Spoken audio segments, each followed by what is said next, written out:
Students, कैसे हैं आप सभी लोग। आई होप आप सभी बहुत बढ़िया होंगे।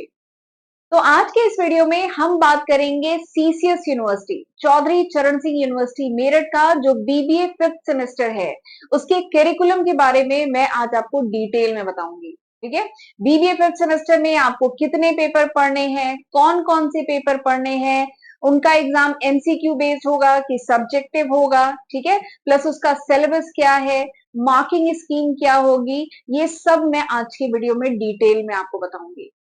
ठीक है, तो इसीलिए इस वीडियो को अंत तक देखिएगा और जितने भी डाउट है बीबीए फिफ्थ सेमेस्टर को लेके वो सब आज की वीडियो में क्लियर करने की पूरी कोशिश करूंगी। ठीक है, तो ये है सिलेबस, आप सीसीएस यूनिवर्सिटी की वेबसाइट से डाउनलोड कर सकते हैं। तो ये सिलेबस बीबीए फिफ्थ सेमेस्टर के स्टूडेंट इस बार पढ़ेंगे 2025 में। इस समय चल रहा है सितंबर 2025। तो इस साल जो स्टूडेंट बीबीए फिफ्थ सेमेस्टर कर रहे हैं सीसीएस यूनिवर्सिटी से, उन्हें ये सिलेबस पढ़ना है। ठीक है, जो सिलेबस है उसमें इस तरह से मेंशन होगा कि इफेक्टिव फ्रॉम सेशन 2020-21 ऑनवर्ड्स, यानी 20-21 के बाद से यही सिलेबस एप्लीकेबल है। फिलहाल बीबीए फिफ्थ सेमेस्टर को यही पढ़ना है सिलेबस। ठीक है, एक बार स्क्रीन को मैं बड़ा कर देती हूँ। तो ये है सब्जेक्ट्स, डिफरेंट सब्जेक्ट जो बीबीए फिफ्थ सेमेस्टर के स्टूडेंट्स को पढ़ना है सीसीएस यूनिवर्सिटी, चौधरी चरण सिंह यूनिवर्सिटी के जो स्टूडेंट हैं।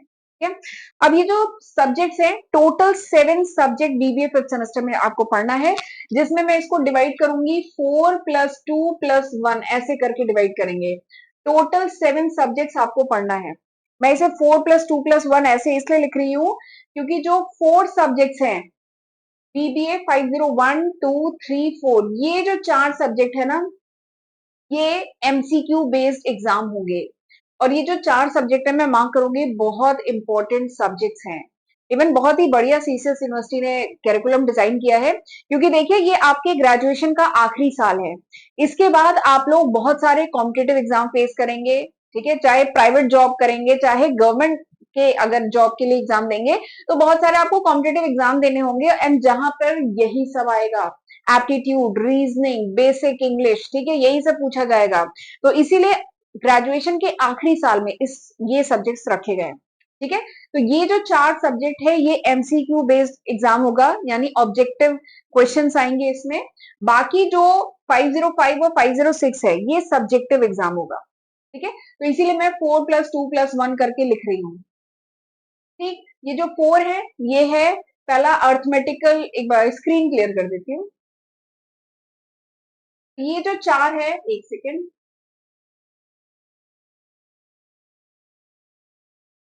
तो 501 से लेके 504 ये जो 4 सब्जेक्ट आपको पढ़ना है, इसमें पहला है अर्थमेटिक एप्टीट्यूड का पेपर है, दूसरा एप्टीट्यूड रीजनिंग का पेपर है, अगला जर्नल बिजनेस अवेयरनेस का पेपर है, नेक्स्ट इज जर्नल इंग्लिश का पेपर है। ठीक है, तो ये 4 पेपर आपको पढ़ने हैं, ये एमसीक्यू बेस्ड एग्जाम होगा। ठीक है, कॉम्पिटेटिव एग्जाम के लिए बात करूं, बहुत ही यूजफुल पेपर है, अच्छे से पढ़िएगा। फिर अगला जो 2 सब्जेक्ट है सब्जेक्टिव एग्जाम होगा, जैसे नॉर्मली होता है सब्जेक्टिव एग्जाम होगा। ठीक है, एंड ये जो अगले 2 पेपर है ना, ये स्पेशलाइजेशन के पेपर हैं।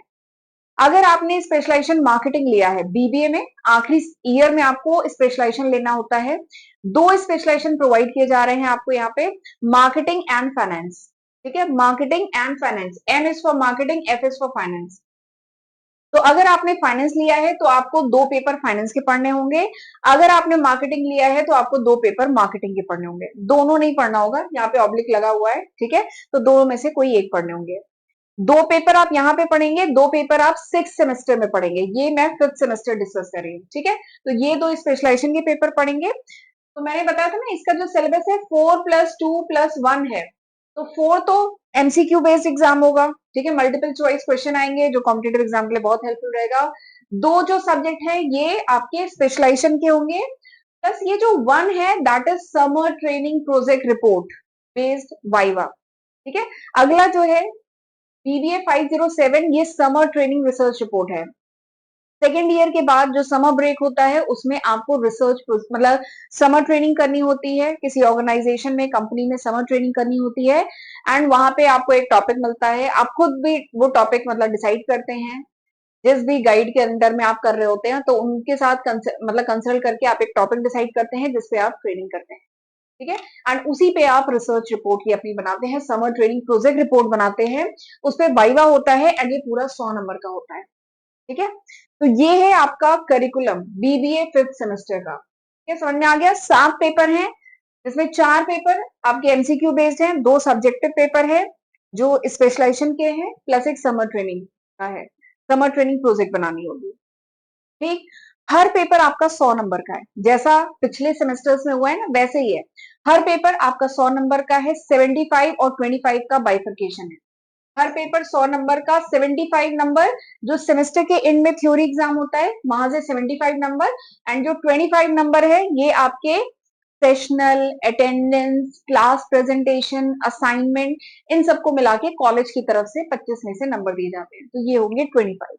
ठीक है, तो हर पेपर 100 नंबर का, यानी ये जो पूरा सेमेस्टर है ये कितने का हुआ, 700 नंबर का ये पूरा सेमेस्टर है, 5th सेमेस्टर। ठीक, तो मुझे लगता है मैंने काफी डाउट क्लियर कर दिए। तो एक बार देख लेते हैं सिलेबस। ठीक है, ये देखिए यहाँ पे लिखा है 501, 2, 3, 4 जो है इनके मल्टीपल चॉइस क्वेश्चन आएंगे। ठीक है, यहाँ पे क्लियर है। अब जरा थोड़ा सा एक बार सिलेबस ओवरव्यू देख लेते हैं, सिलेबस आपका क्या है बीबीए 5th सेमेस्टर में। तो ये है सिलेबस आपके बीबीए 5th सेमेस्टर का। ठीक है, हर सब्जेक्ट में 5 यूनिट्स में, जो सिलेबस है उसे 5 यूनिट में डिवाइड किया गया है। पहला सब्जेक्ट है अर्थमेटिक एप्टीट्यूड। तो बेसिकली इसमें आपका क्लास 10th लेवल तक की मैथ्स है, इसमें अर्थमेटिक एप्टीट्यूड है ना। तो इसमें यूनिट 1 में आपको रेशियो प्रोपोर्शन पढ़ना है, लॉग के बारे में डिटेल में पढ़ना है, simple interest, compound interest, partnership, permutation, combination, profit loss, ये सब पढ़ना है। यूनिट 2 में जो एज रिलेटेड प्रॉब्लम होती है, नंबर रिलेटेड प्रॉब्लम होती है, कैलेंडर, क्लॉक, वर्क, डिस्टेंस वाले जो क्वेश्चन होते हैं ना वो सब आपको यूनिट 2 में पढ़ना है। यूनिट 3 में आपको LCM, HCF, decimal problem, train वाली जो प्रॉब्लम्स होती है, क्वेश्चंस आते हैं कॉम्पिटेटिव एग्जाम में तो बहुत पूछे जाते हैं। बोट वाली प्रॉब्लम जो आती है वो सब पढ़ना है यूनिट 3 में। यूनिट 4 में आपको डेटा इंटरप्रिटेशन, ठीक है, जो चार्ट्स होते हैं डिफरेंट, बार डायग्राम, पाई डायग्राम, ये सब आपको पढ़ना है, नंबर सीरीज पढ़नी है। यूनिट 5 में मैट्रिक्स के बारे में डिटेल में पढ़ना है, कितने तरह की मैट्रिक्स होती है, एडिशन, सब्सट्रैक्शन, लीनियर इक्वेशन, तो ये सब यूनिट 5 में पढ़नी है। एंड आर एस अग्रवाल बहुत ही बढ़िया बुक है इसके लिए, ठीक है, पहले पढ़ी भी होगी 10th क्लास में भी। आर एस अग्रवाल बहुत पॉपुलर बुक है इस रीजनिंग वगैरह के लिए, अर्थमेटिक एप्टीट्यूड के लिए, तो वो आप इसमें रेफर कर सकते हैं। अगला जो 502 है वो है एप्टीट्यूड रीजनिंग। ठीक है, एप्टीट्यूड रीजनिंग का एक पेपर है। यूनिट 1 में आपका social intelligence and emotional intelligence के सारे ये टॉपिक्स हैं। दूसरा जो यूनिट है ब्लड रिलेशन वाले, वेन डायग्राम वाले तो क्वेश्चन एग्जाम में बहुत आते हैं, तो वो सब है आपका। Unit 3 analogy, classification, calendar, cube, clock, वो सब वाले क्वेश्चन इसमें आपको पढ़ने हैं। यूनिट 4 में सिमिलैरिटीज एंड डिसिमिलैरिटीज, जो स्पेशल ओरिएंटेशन, यानी वो जो नहीं डायग्राम 5 दिए रहते थे, आपको छठा डायग्राम खुद आपको डिसाइड करना, मतलब वो ऑप्शन में से चूज करना होता था, तो उस टाइप वाले क्वेश्चन, विजुअल मेमोरी वाले क्वेश्चन, अर्थमेटिकल रीजनिंग के क्वेश्चन, तो ये सब आपको यूनिट 5 में पढ़ना है। ठीक है, तो ये आपका रीजनिंग का सिलेबस है।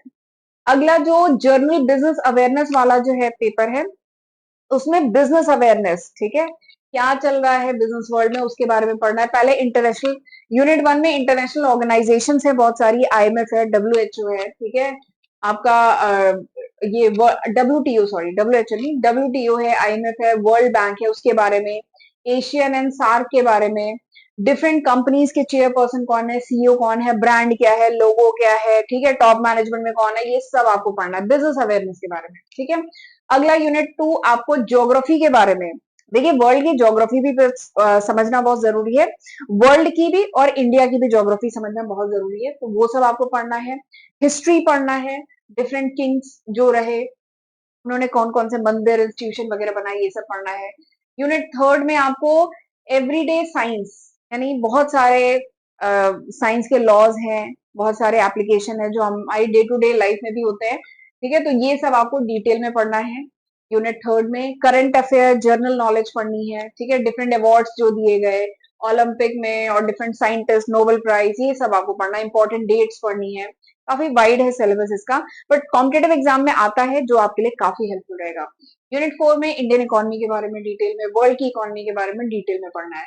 देखिए इंडियन एंड वर्ल्ड की इकोनॉमी, करंट बिजनेस डेवलपमेंट के बारे में पढ़ना है, डिफरेंट जो बड़े बड़े मर्जर हुए, टेक ओवर हुए, ठीक है, वो सब पढ़ने हैं। यूनिट 5 में कॉन्स्टिट्यूशन, हमारा संविधान, जो पॉलिसीज, जो लॉज हैं पार्लियामेंट के बारे में, तो ये सब यूनिट 5 में पढ़ना है। सिलेबस थोड़ा सा वाइड है, इस सब्जेक्ट की बात करें सिलेबस थोड़ा सा वाइड है, लेकिन बहुत इंपॉर्टेंट है। ठीक है, अगला है पेपर जनरल इंग्लिश का। ठीक है, 5 यूनिट है इसमें। पहला जो यूनिट है एक्टिव पैसिव वॉइस है, कंप्रहेंशन है, डायरेक्ट इनडायरेक्ट स्पीच है।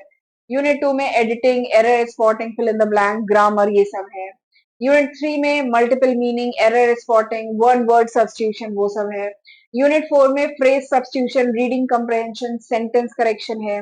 यूनिट 5 में स्पेलिंग टेस्ट है, स्पॉटिंग एरर है, सिनोनिम एंटोनिम है। ठीक है, और मैं बात करूं इंग्लिश का, तो एक पेपर रहता ही है। कॉम्पिटेटिव एग्जाम की बात करें तो आपको उसमें लैंग्वेज भी चूज करनी होती है कॉम्पिटेटिव एग्जाम में। ठीक है, तो बहुत सारे कॉम्पिटेटिव एग्जाम में इंग्लिश कंपलसरी होता है, तो आपको एक बेसिक इंग्लिश का पेपर क्लियर करना होता है, तो वहां पे ये पेपर बहुत हेल्प करेगा। ठीक है, तो ये अच्छा पेपर है। फिर इसके बाद अगर आपने मार्केटिंग स्पेशलाइजेशन लिया है तो 2 पेपर मार्केटिंग के पढ़ने हैं। तो पहला पेपर जो पढ़ना है that is rural marketing. 5 unit है। पहला यूनिट आपका इंट्रोडक्शन है रूरल मार्केटिंग का। दूसरा यूनिट रूरल कंज्यूमर के बारे में डिटेल में पढ़ेंगे। तीसरा जो यूनिट है वो मार्केटिंग ऑफ एग्रीकल्चर इनपुट के बारे में पढ़ेंगे।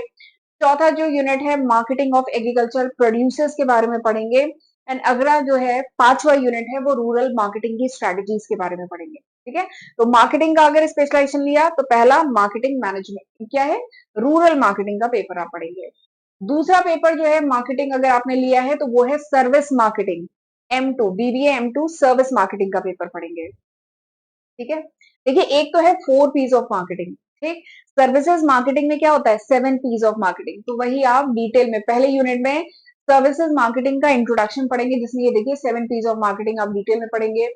दूसरे यूनिट में आप understanding consumer behaviour and service design, ये दूसरे यूनिट में पढ़ेंगे। तीसरे यूनिट में delivering, pricing and managing service promises, वो पढ़ेंगे। यूनिट 4 में आप सर्विस का जो प्रोसेस होता है वो पढ़ेंगे। यूनिट 5 में आप सर्विस परफॉर्मेंस पढ़ेंगे। ठीक है, तो ये 5 यूनिट आपको सर्विस मार्केटिंग में पढ़ना है। ठीक, अगला स्पेशलाइजेशन क्या है, फाइनेंस। तो फाइनेंस अगर आपने लिया है तो 2 पेपर पढ़ना होगा। पहला पेपर है कॉर्पोरेट टैक्स का, BBA F1, corporate taxes direct and indirect. ठीक है, तो इसमें भी 5 यूनिट है, थ्योरी प्लस न्यूमेरिकल दोनों है। अभी तक हमने जितने सब्जेक्ट पढ़े ना, अच्छा वैसे रीजनिंग वाले में भी जो आपका एक एप्टीट्यूड के 2 पेपर थे, एक रीजनिंग था, एक अर्थमेटिक एप्टीट्यूड का था, तो वो दोनों भी न्यूमेरिकल है, प्लस ये पेपर भी न्यूमेरिकल प्लस थ्योरी है। यूनिट 1 में आपको इनकम टैक्स एक्ट 1961 उसके स्पेशल प्रोविजन, ठीक है, ये सब पढ़ना है। यूनिट 2 में टैक्स प्लानिंग के बारे में, टैक्स अवॉइडेंस, टैक्स इवेशन, ठीक है, टैक्स प्लानिंग, वो सब डिटेल में पढ़ना है। यूनिट 3 में इनडायरेक्ट टैक्स क्या है, GST वगैरह सब उसी में आता है, तो वो सब पढ़ना है। यूनिट 4 में collection of tax, taxable event, TDS, registration of GST, ये सब आपको डिटेल में पढ़ना है। यूनिट 5 में कस्टम लॉ, ठीक है, तो ये सब आपको डिटेल में पढ़ना है। तो फाइनेंस का पहला पेपर कौन सा है, ये है कॉर्पोरेट टैक्स। अब फाइनेंस का दूसरा पेपर कौन सा है, financial institution and investment management, और ये है पूरा थ्योरी पेपर। ठीक है, इसमें क्या पढ़ना है, पहले यूनिट में पूरा कैपिटल मार्केट के बारे में पढ़ना है डिटेल में, कैपिटल मार्केट, ठीक है, शेयर मार्केट, सिक्योरिटी, सेबी, ये सब पढ़ना है। यूनिट 2 में, अच्छा एक सेकेंड, इसमें यूनिट 2 में न्यूमेरिकल है। यूनिट 2 में आपको रिस्क एंड रिटर्न के बारे में पढ़ना है, CAPM मॉडल है, आर्बिट्रेज प्राइसिंग थ्योरी है, तो ये न्यूमेरिकल के टॉपिक है। ठीक है, तो यूनिट 2 में आपका थोड़ा सा न्यूमेरिकल है, बाकी ये थ्योरेटिकल पेपर है। बाकी ये थ्योरेटिकल यूनिट 1 इज थ्योरेटिकल।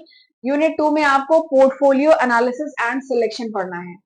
आगे चल के अगर आप MBA करते हैं और फाइनेंस में करते हैं ना, तो ये पेपर आप वहां पे भी पढ़ते हैं, पोर्टफोलियो एनालिसिस एंड सिलेक्शन, उसका नाम वहां पे होता है security analysis and portfolio management नाम से है। ठीक है, बट ये आप वहां पे पढ़ते हैं। तो यहाँ पे रिस्क रिटर्न पढ़ना होता है, CAPM मॉडल है वो पढ़ेंगे, mutual fund industry, portfolio management, तो ये सब पढ़ेंगे। यूनिट 3 में DFI इन इंडिया, जिसमें IDBI, ICICI, IFCI, NABARD, RRB, ये सब के बारे में डिटेल में पढ़ना है। यूनिट 5 में आपको लीजिंग एंड हायर परचेज जो सिस्टम है उसके बारे में डिटेल में पढ़ना है। Unit 5 is about mutual fund. ठीक है, तो ये थ्योरी है। यूनिट 2 में केवल न्यूमेरिकल है, बाकी सब थ्योरी है। ठीक है, तो ये सब आपको पढ़ना है BBA 5th सेमेस्टर में। ठीक, अब एक चीज और है, आपने ये तो 6 पेपर्स हो गए, ठीक है। 4 आपके कौन कौन से, जो आपके जो एमसीक्यू बेस्ड जो कॉम्पिटेटिव एग्जाम के लिए हेल्पफुल है, वो आपके 4 पेपर हो गए। 2 पेपर स्पेशलाइजेशन के, मार्केटिंग या फाइनेंस जो भी आपने स्पेशलाइजेशन लिया है वो पेपर।